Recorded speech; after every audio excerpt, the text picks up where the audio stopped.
सुन परछा हाँ पर्वत से करे सखी पैर जरा रचला बिलाट सखी कीड़े ममाना मड़ाया पवना पाए संगीता सुरे एक तो देखिना सते ममाना जुरे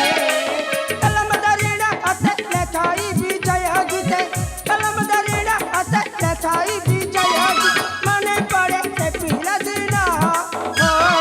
बोले दिए रुंगा चुंबाना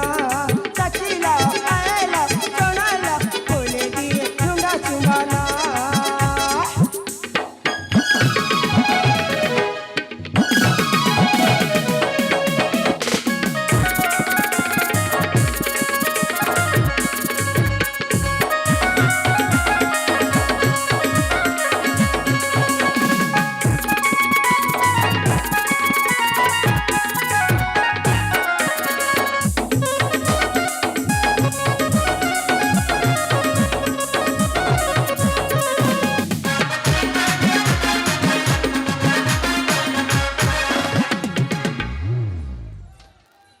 ए सखी जी मालो देखा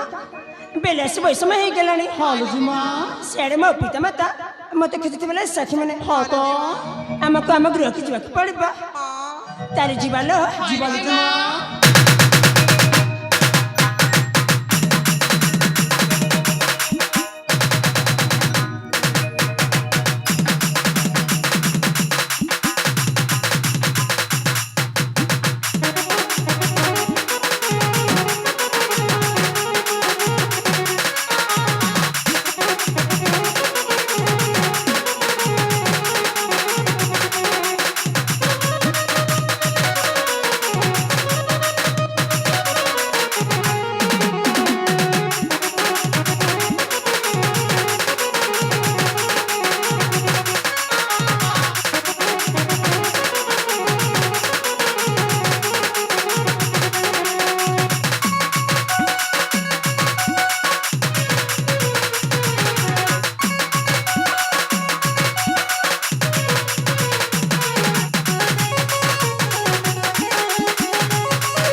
दोस्तों